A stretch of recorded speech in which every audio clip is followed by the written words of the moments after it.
So I would put them a little lower. Let's go to another team I believe should be higher. That is the Houston Texans. They're coming off back-to-back 9-7 seasons. Last season's 9-7 record was good enough to win the AFC South, the game over the Indianapolis Colts. They went 9-7 despite starting 4 different quarterbacks during the course of the year. Brian Hoyer, Ryan Mallett, T.J. Yates, and Brandon Weeding. Expect to have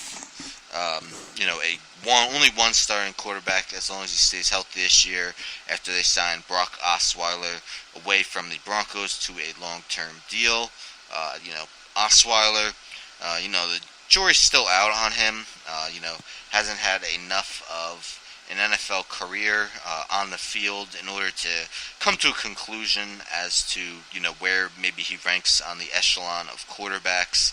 But he should be an upgrade over the 4 guys they started last season. Hoyer was absolutely awful in their playoff game. Osweiler, 10 touchdowns, 6 interceptions last year. They struggled last year in the running game. Arian Foster just having a hard time staying healthy, was unable to do it once again. Alfred Blue got most of the carries in his stead, was unspectacular. But they signed Lamar Miller away from the Dolphins. Lamar Miller was a guy who definitely has shown glimpses of stardom. Dolphins just really didn't utilize him maybe as much as they should have, not giving him enough carries. So the Texans will look to do that. Osweiler, of course, has his stud wide receiver to throw it to in DeAndre Hopkins. Team also drafted wide receiver Will Fuller in the first round and Braxton Miller in the third round. They replaced Nate Washington, who left.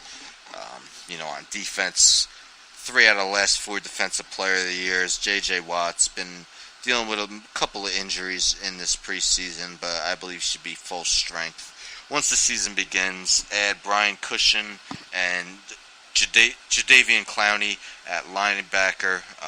Hoping Clowney could live up to that first overall pick.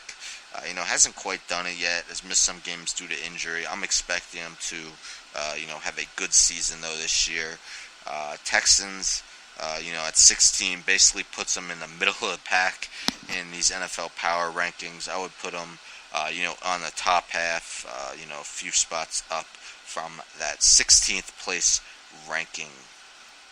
Another team I believe may be too high, and it's a team that's added talent, so it all meshes together. Then this ranking could be right, or maybe they should be even higher. But in my opinion, I would have put them a little lower. That's the Jacksonville Jaguars, who were ranked 20th. This is a team that went 5-11 last season and have gone 19-61 in the last 5 seasons. Ouch. Room for optimism, though, for Jaguars fans. They signed linebacker Malik Jackson, cornerback Prince Amukamara, and running back Chris Ivory in free agency. Also added cornerback Jalen Ramsey with the 5th overall pick. And last season's first-round pick, defensive end Dante Fowler, will be back after missing all of last season.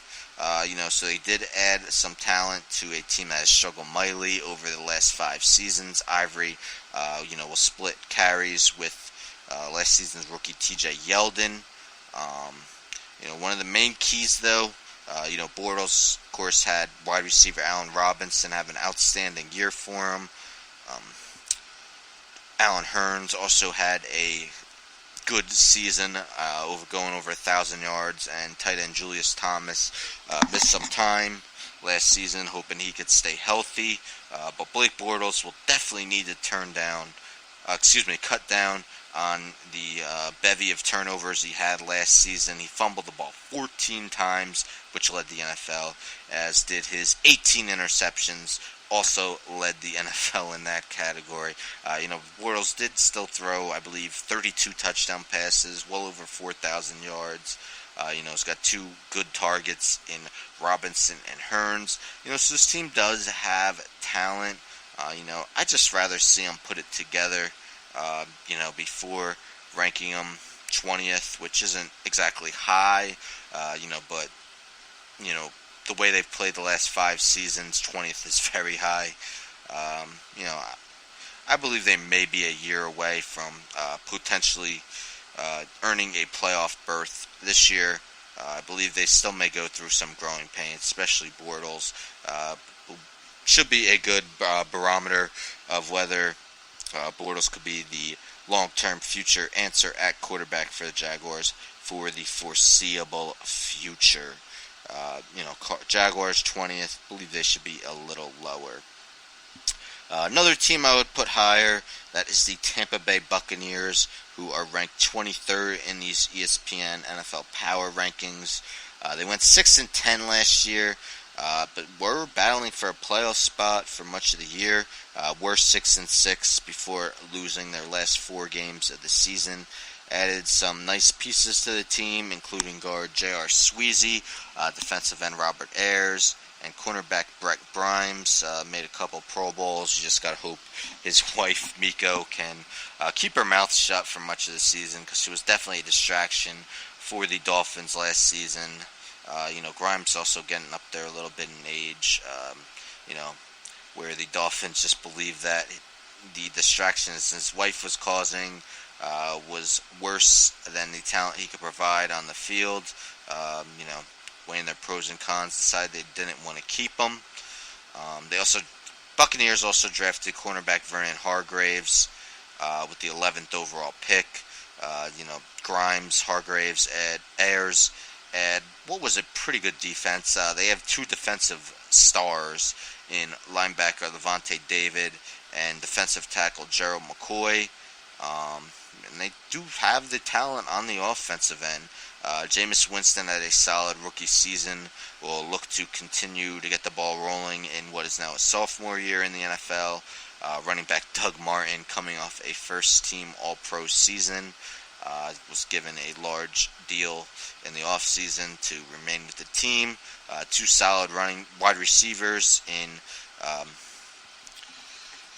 Vincent Jackson and Evans, and also a good third down back in Charles Sims. Charles Sims is great at pass receptions. He had, I believe, around 55 last year. So definitely a good security blanket for quarterback Jameis Winston if he can't find Mike Evans or Vincent Jackson open. Those screen passes of Sims get him positive yardage. It's like talent is there on offense and defense. For this team to take a step forward, maybe not a step forward into the playoffs, but close to a 500 record, which obviously would deem them as a team that should be better than a 23rd overall ranking. Buccaneers believe should be higher than 23rd. So that's 4 teams I've done who I believe should be higher. 3 teams that I believe should be lower. Let's do one more lower, as there is not a lot more time left in this episode, and this is one of the top teams that were ranked. And this team does have one of the most talented rosters, so they could easily earn this number 2 ranking, potentially even win the Super Bowl. But as a preseason ranking, I wouldn't have put them this high. Probably the bottom portion of the top 5. That's the Arizona Cardinals, who came in at 2nd in ESPN's preseason power rankings. Of course, had a very good season last year, 13-3, making the NFC Championship game before being blown out by the Panthers, 49-15. Just some question marks. Carson Palmer coming off arguably his best season of his career. But he's been a guy who's missed a chunk of games during some seasons, and he'll be turning 37 years old on December 27th. If he were to go down, Cardinals have struggled when he's gone down. Starting guys like Skelton and Drew Stanton, who is currently their backup. We also have first-team All-Pro safety, the Honey Badger, Tyrann Mathieu, He tore his ACL last December. They're hopeful he'll be available week 1, but will he be at his full strength? Three very good receivers in future Hall of Famer Larry Fitzgerald, as well as John Brown and Michael Floyd. Fitzgerald had a bounce-back season last year, catching for over 1,200 yards. But this is coming off 3 straight years where he was unable to reach the century mark in receiving yards. Will he be able to do it once again? He is 33 years old. So just a lot really does depend on Carson Palmer staying healthy. If he does that, second rank may be, accurate. But for myself, I would have ranked the Panthers over him. Panthers are number 5. Coming off NFC Championship. Yes, they lost cornerback Josh Norman, but the talent is still there. And Patriots is a tough call. If Tom Brady wasn't suspended the first 4 games, I definitely would have ranked the Patriots over the Cardinals. But even so, it's a team that regularly goes. I don't know why I can't pronounce LY words today. Regularly. Goes 2-2, still wins Super Bowls. With Brady suspended 4 games, Jimmy Garoppolo, he goes 2-2. Nothing to fear. I could still easily see him going 11-5, 12-4, even with a 2-2 start. So probably would have ranked the Patriots and the Panthers ahead of them. Packers, that's a tough call as they are number 4. So Cardinals, as I mentioned, just would be in the lower half of my top 5. So I'd put them a little lower. Does not mean any Cardinal fans are listening. Does not mean I don't think they have a chance to win the Super Bowl. Super Bowl, not easy to predict. A lot of times the best teams during the regular season don't win the Super Bowl. Greatest example, of course, that undefeated Patriots team losing to a New York Giants team that went 9-7 in the regular season. It's like that in baseball too. A team could easily look like the best throughout the entire regular season, like that Mariners team where they win 117, 118 games and lost in the opening round of the playoffs. So a lot of people like to believe the Cubs are finally going to end their World Series drought, but you just never know.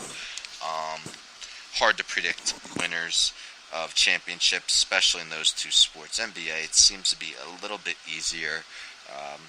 Most playoffs really only see, maybe at most 6 teams that could be pulling it out. And, nearly everyone predicted Cleveland, Golden State as the NBA Finals this past year. Some people may have predicted San Antonio as well. But those are most of the NFL Power Rankings. Gave you about half the team's rankings. A little over half. Gave you the top 10, bottom 5, and then some teams in between for my hires and lowers. One other hire I didn't get to mention because time is running out. Indianapolis Colts, number 14. I would put him a little higher. I just expect Andrew Luck to come back to his prior form. Definitely struggled last season in starting just 7 games before getting hurt.